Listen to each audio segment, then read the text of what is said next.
Ladies and gentlemen, this is Joe's Classic Video Games back with another cool pinball repair video for you this evening.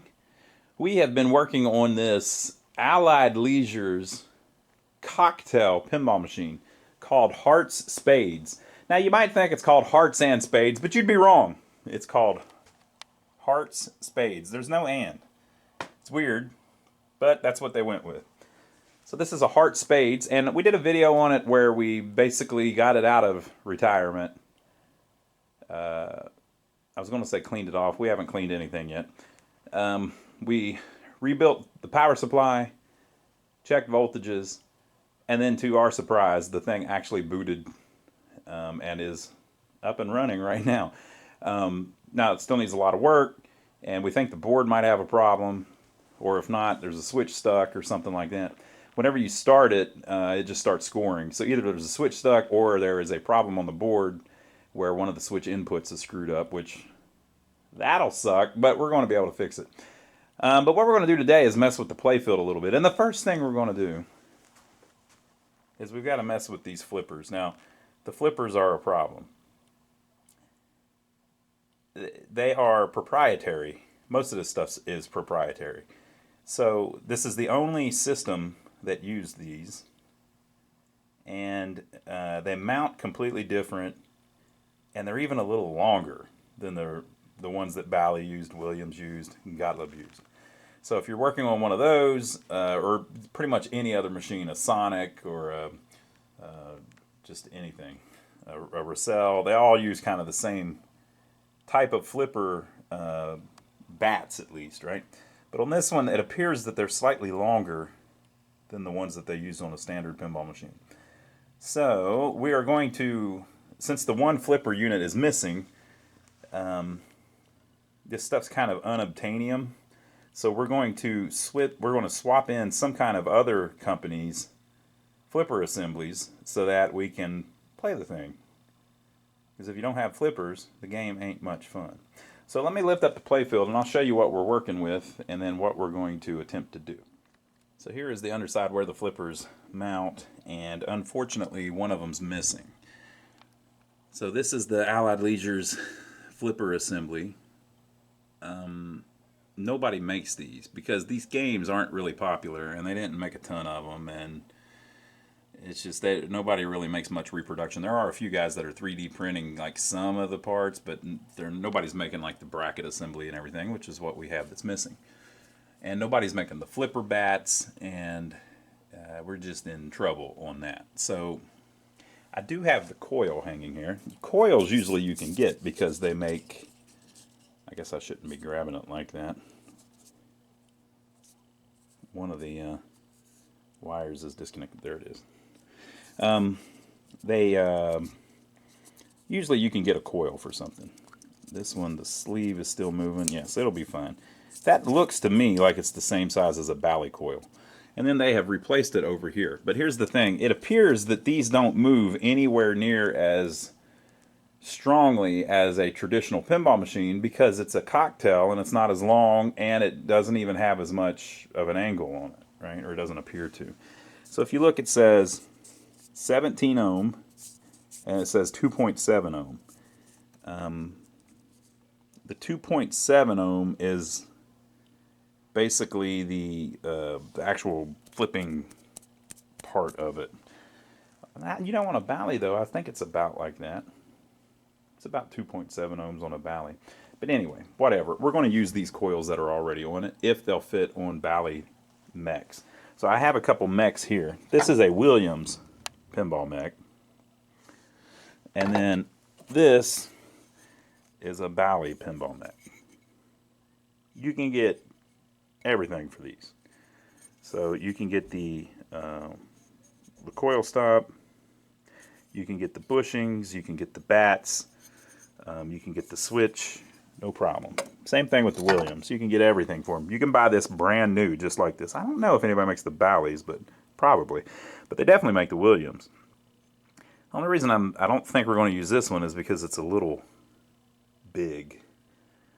If you just look at, I've got it turned on. I don't want to shorten anything out. Let me turn this thing off so while we're messing around in here we don't send electricity through our parts and fry the board.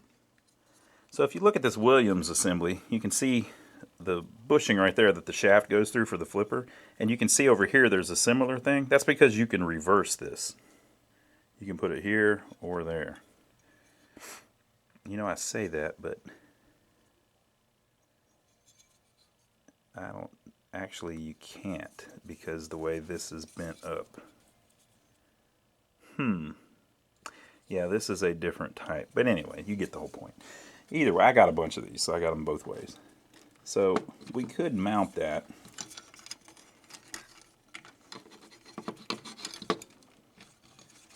Right there. The bushing is pushing through the playfield. There's enough room. We might have to move one of these light wires or something, but that could work. But the problem is we need to do both of them. You know, I don't want to have it where one of them's the original assembly and one of them's the new assembly. And we can't really do that anyway because of the bats, which we'll talk about here in a minute.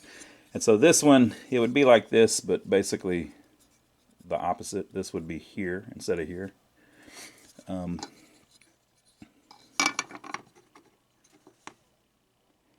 That actually fits pretty good.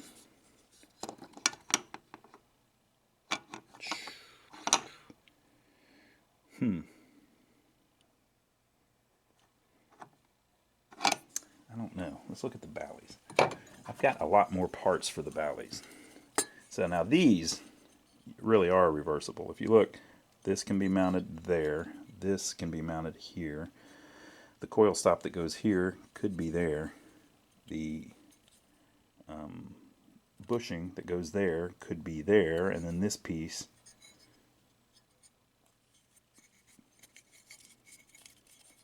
could be here, right? So it's completely reversible. And by the way, if you're ever working on a Bally, I think it works on a lot of the Williams too, but if you're ever working on a Bally and something's worn out, you can just reverse it and you're using all new parts. So that would go kind of like that, which would give us the problem where it might block part of that.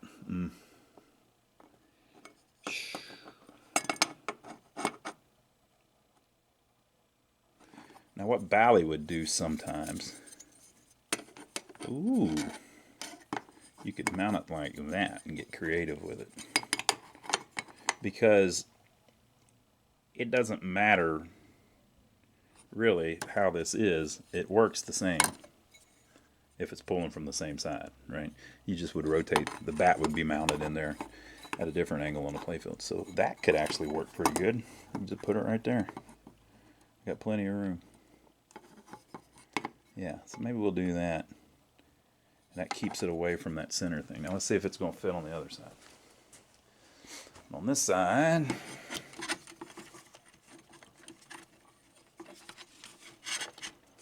yeah, we're just fine.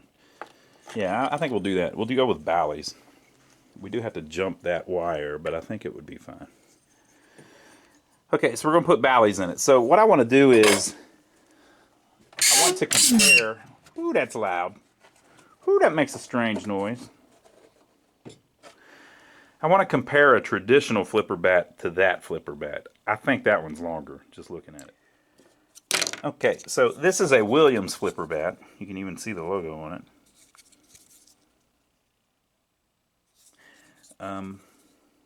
The Williams ones just are more pointed. And if it's centered, it's going to be about right there. You can see it actually is smaller. Now this is a Bally flipper bat.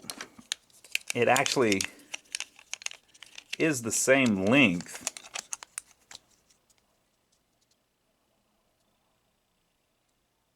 but it's fatter, which is kind of how that one is. So that one, that would work, but once you had both of them, you're going to get a pretty big gap in the middle, because I think it's just slightly different. So this will tell the tale. Yep. So there's, off the top of my head, I would say that is, and there's a lip that the rubber band sits on. So under it is a little thicker. 3/8 of an inch. It's probably 3/8 of an inch larger. To you metric people, deal with it.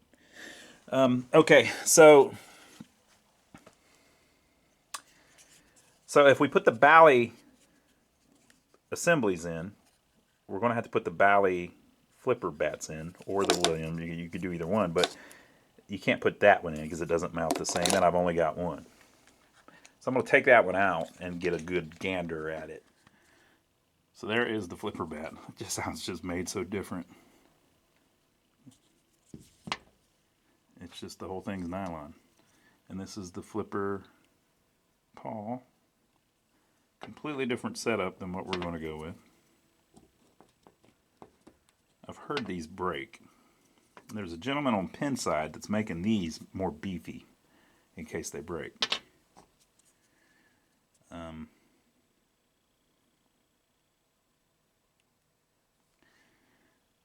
Yeah, so that's going to be, since that's so thick, that's going to be a completely different bushing too than that. I mean, look at that. So if we're using our Bally assemblies, we have to use Bally bushings. So what we need is a flipper bat that's like a Bally, but the length of a Allied Leisure. Now, see the little metal shaft in here? This Williams also has one that somebody's put in it. Let me find one of the ones that's reproduction. So that is a Bally repop. That's the ones that you can order now, basically. You can get this kind too, but that's the ones that they make that are real cheap, that are like $3 or something. Interesting. Hey, Matt. Matt. Yes. Hey, I have this. I want one like that. That's that long. All right. How quick can you have those to me? Let's see. Get the materials in stock. Probably an hour to draw it. So you have them in an hour? Probably 2 days. 2 days. Okay. All right. Yep. We're filming a video, Matt. Time's a wasting. All right. Get on it. Yep.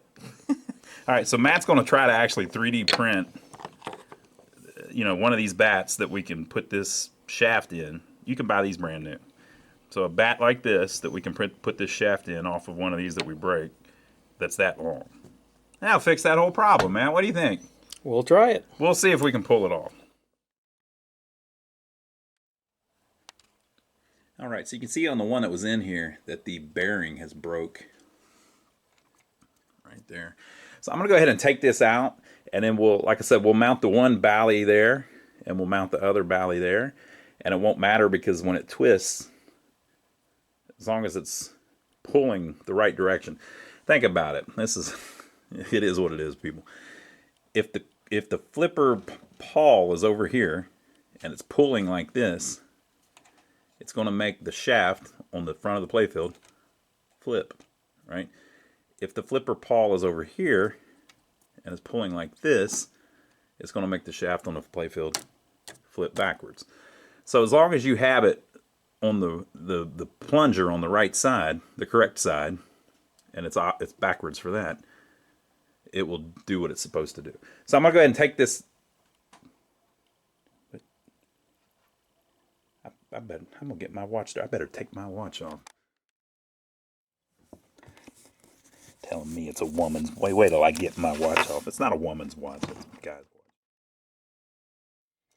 All right, so I sent Matt off with a standard Bally flipper and the original one that we had from the other side.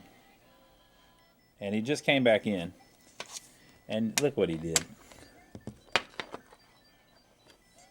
He made me a copy of the original flipper that's slightly longer with a brand new shaft in it.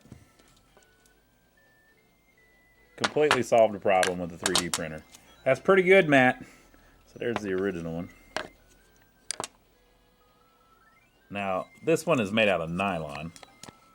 And these new ones are made out of, what? PLA. PLA, which he's saying is more brittle. So he's actually going to make some out of nylon so that they should be pretty much similar to the original. They'll look like that. They'll look like that too. They'll be the natural color. That's pretty impressive there, Matt. Pretty impressive. Now, people to watch this video might want to buy these. So if you do, email me and I'll put you in touch with Matt. He might be able to make you some. They won't be super cheap, but they won't be like, they're not like $100 or anything, but they won't be $5. Okay, that's pretty cool, Matt. Okay, so now the problem that we had was we don't have any of these shafts. So we had to break them out of new ones. Now this one's a different style, but we had to break them out of new ones. So, or used ones. So Matt took a couple of them, like this is a Williams, and smashed them to get the shaft out of it, okay?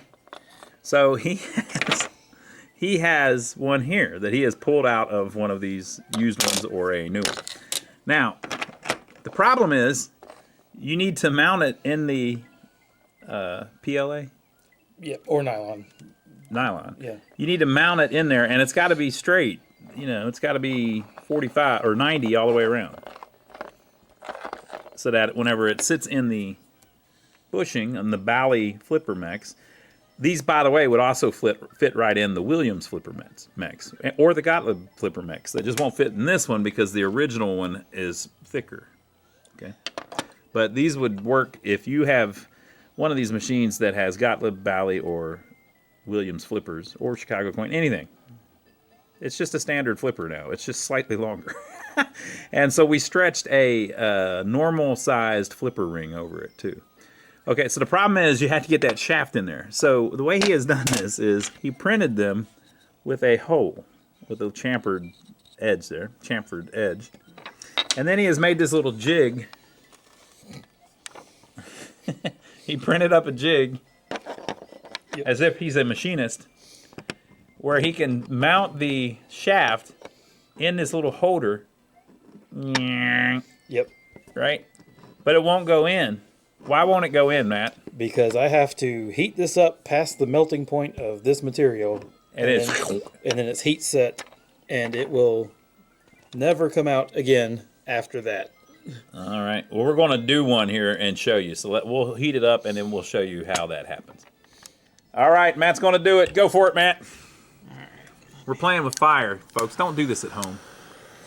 All right. So he has a little holder so he can hold it without burning up his hand. He's using a torch. He has built this jig so that it slides in perfectly perpendicular to the flipper that he has created. And he's got to get it just right. He can kind of tell how hot it is because he has a screw on the side that he's holding. Whenever it slowly starts heating up, then he knows, well, it's probably hot enough. Here we go. He's going to attempt it. Will it go through? Yep. Oh, a little too cold, I think. It's wanting to go, but it's a little cold. Didn't quite get it. Oh, and he did get it. Yep. Cool. Should have done about maybe 15 seconds longer. But this shaft, the knurling is too long. It always does leave a little bit hanging out. Yeah. As you can see with We'll this have other to one. see if that messes with the bushing in the machine or not. Yeah, and that just has to do with the old Bally shafts used to be taller. Yeah. And so the reason that he has this jig, show him why the jig is the way that it is. Ah, yes. So let me grab a screwdriver real quick. There's a purpose to all of this. It's not just to line it up perpendicular. So I take this little set screw out. So I'll demonstrate with this Williams one. So the tops of these flippers are very thin. Like there's only maybe that much plastic on the top, right there. So I don't want to accidentally push these things all the way through and dome it up. So what I do is I have a set screw that lets me set the depth. So you see the block sliding down as I loosen that. and I can tighten it. And you can see, so like that one would be too long because you see them bottoming out. He would push it right through the new one. Yep, so I can loosen this, and then from back here, I can... He has a hole in the back. Yep. I can make an adjustment. It's pretty funny. And so there you see I'm pushing it out, so I'm making it too long. Yep. And I can make it way too short. And then eventually, yep, so you see it's too short now, so I can make it somewhere right about right. Mm-hmm. And then once I do, I lock it down, just like so. And now it'll stop at the same point every time, so I don't accidentally balloon out the top of my nice flippers that I made. That's pretty cool, Matt. So it looks to me like I've got 2 extended long flippers now to put in my ballet flipper mechs on the machine, and I don't have to worry about the flippers being these little look at these little pathetic 3-inch flippers. That's right, folks. We have the 3 1/4 inch flip. How much longer were they? Did you measure it? It's like 3/8 of an inch or something. It is actually, I believe they were 3. I think they were exactly 3 1/4. So it's like an extra 1/4 inch. Maybe 1/2 inch. Actually, now I'm looking at it. Yeah. Yeah, I think it was 3 1/2. He measured it all out and did it in the computer. Folks. So 3 1/4 from top. The 3 1/2 from the bottom. That's why I couldn't remember. That's pretty cool. But it's pretty much there are slight differences to the original, mainly in the webbing underneath it because of the way you had to print it. Yep. So you had to print it starting from the bottom because there's no way to support that hollow thing. They would have made the original one with a mold. That's why everything's got these angles on it, so it would come out of the mold cleanly. Yeah, and since that one is a different material, it's slightly heavier than this one. But I mean, we're talking, grams, I guess. Right. Well, and once we are sure that we're happy with these and we like them, we will remake them in the original nylon. Yeah, they're gonna be out of nylon. So we're going to test these ones for a little bit. The problem with these is they are slightly more brittle. So these we don't know, but they might just snap in half down the road. But this is $15 for a pound. Yeah. This is $70 a pound. Yeah, so, kind of, we're worrying about it here. We're going to test with the plastic. Okay, so that's what we did. So we made some replacement long flippers that will fit in regular flipper mechs if you don't have these. Now, I would think most people would have these, but if you switch over to the Bally's like we did, since we were missing one, you can use Bally bushings, Bally pawls, Pawls. I'm using actually the coil that was in it because that should keep it the same speed, I would think, or the same strength. Instead of putting a Bally coil in there, the Bally coil might be just so strong that it causes us all kinds of problems. But yeah, so that's what we're trying to do. So cool. Okay, folks, so I've installed one of those. I'll show it to you here in a second. We had an issue whenever we popped it open that there was a wire loose here, so I've soldered it back on. The one here was also removed. I soldered it back on. Now, I don't know if that's because those broke or if it's because someone purposefully did that, but we'll find out. It could be that the board has problems and those coils are locked on, and so they removed the wires so that they wouldn't stay locked on. Okay, so I've went ahead and populated the coil, the pawl, the plunger, the end of stroke switch, and it is doing its thing. When it comes in, it opens up the switch. Wired it. I had to reroute some of the wires that came from here over to here, kind of through the middle here, to get it right because they were up here, but now the coil's down here. Got it all wired up. End of stroke switch. I don't have the other pawl though, so I've ordered one of those. So we're about ready to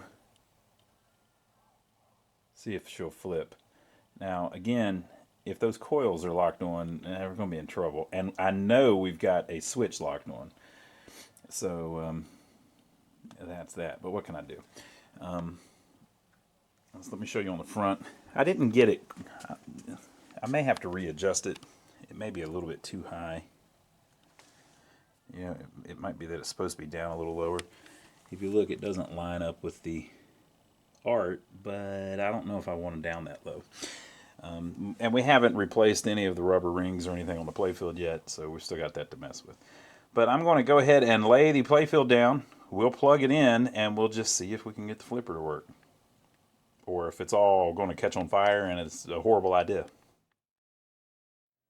Okay, folks, I want to show you this real quick. For those of you that have been long-term subscribers to our channel, we have another channel. If you haven't been watching my brother Donnie's channel here on YouTube, we do a lot of mobile home repairs and things on that. We used to do on his channel some farming videos that he enjoys. It's kind of like a hobby farm or a gentleman's farm, they call it, that he's got. And it's just the channel has really grown to the point where we can't do the farm videos anymore because we're doing so many of the mobile home videos. So if you don't know about that, we have Joe's Classic Video Games here that you're watching right now. And then we have other channels as well. But my brother Donnie has a channel called My Brother Donnie. We named it that because I was always telling people about the hijinks of My Brother Donnie. So he has opened a new channel called My Brother Donnie's Farm. And it's going to be where all of his farming videos are. So if you're interested in that kind of thing, make sure to subscribe to it. It's only going to be farming, though. So if you don't care about farming, you don't want to subscribe. But I'm going to be his 44th subscriber. Check it out. I'll put a link to it down below this video since we just started it. So we put up a video the other day of him showing a little bit of stuff with his cows out on his farm, and we had a good time. So if you're into that, go check it out. All right, back to the pinball machine. All right, so remember I added the wiring back on this coil and that coil. So we want to see if either one of those lock on whenever I turn it on, because I couldn't tell if they cut it or it had broken or what the deal was. Yeah, watch. That one just locks on as soon as it comes on. This one does not. So there is something on the game board likely causing that to just permanently lock on. So I'm going to remove the wiring for that again until we can figure out what it is. We're going to have to do another video, of course, working on the MPU and upgrading it and seeing if we can fix the problems on it. It's a kind of quirky design, I believe, where we're going to run into some serious problems there. But we'll see. I've got some parts boards and stuff. So let me disconnect that wire, and then we'll try turning it back on again. All right, I cut it loose. Also, it appears our drop target has broken at some point. I don't know if it was like that earlier. I don't think it was. All right. So we're kind of back where we were, I think. The score display does weird stuff. Sometimes it'll say 400,000, and then eventually it'll go to 0, like that. And you see how it just said 0, and then it said 80,000. So there's some strange things going on with that too. All right, so I'm going to try to coin it up. Now what was happening before was the 1000s digit was just running up and up and up and up. I do not see a stuck switch anywhere on the playfield, but just like we have a solenoid stuck on because of the game board, I think we have a switch stuck on because of the game board.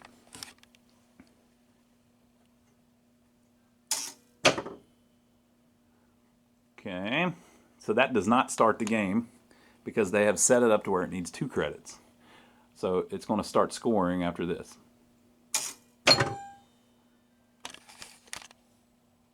Or I thought it would. Oh, I have to hit start. That would help if I hit the start button. Ooh. Ooh, no stuck switch. Also no flipper though, huh?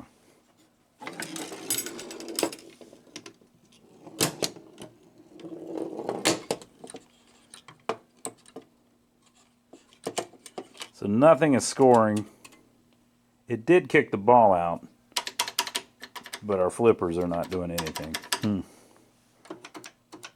Okay, that one is.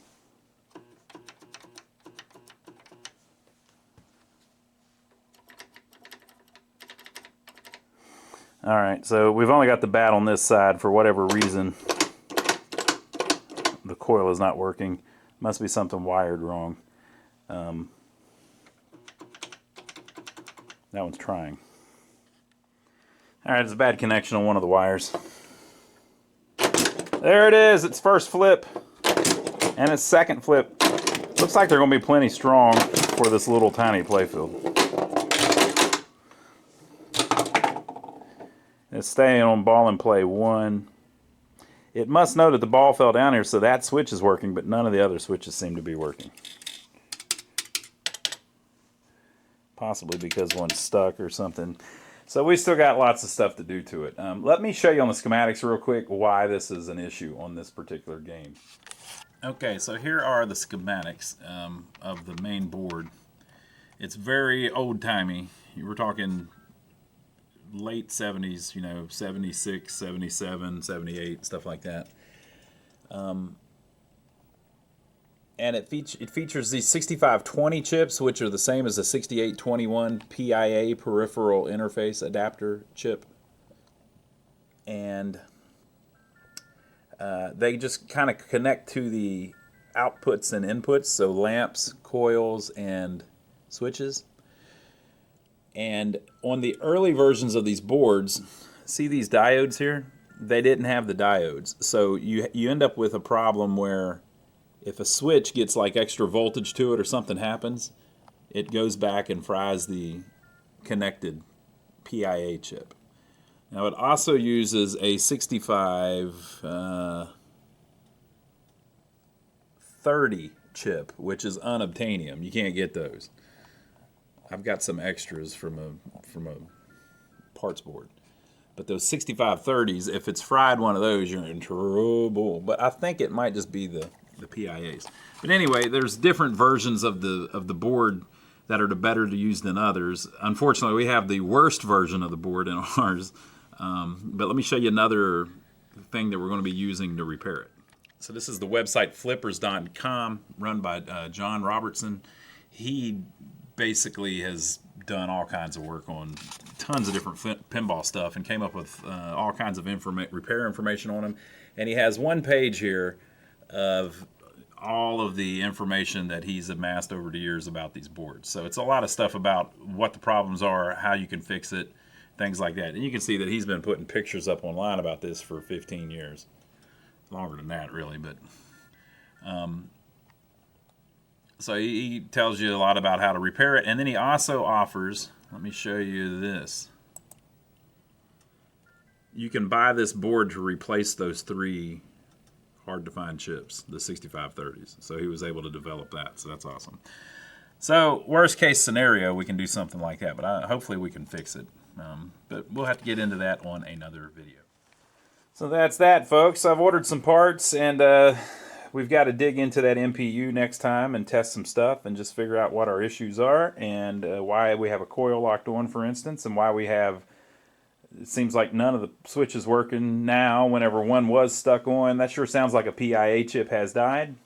I don't know if there's a test ROM for these things or anything, but I don't believe that are really even you could put a ROM on it, because the 6530s are ROMs and CPU chip, ROMs and RAM chips combined. So it's just a strange design, but we can probably test some stuff. So we'll figure it out. I feel confident we'll get the thing working. Worst case, you could always buy another board. They're only like $350. But anyway, we also have to worry about the drop target that broke now. It broke in half, but we're getting there. So we're slowly inching forward. I think we've got our flipper situation figured out. That was a big one. I thought that was going to be the biggest problem, but now it looks like the MPU board has the biggest problem on it. So we'll accomplish that next time. Make sure you subscribe to the channel if you haven't already, and if you want to see another kind of strange video like this, things that we repair that are a little stranger, check out this one we filmed a while back. We'll see you back here in a few days where we'll keep working on this thing.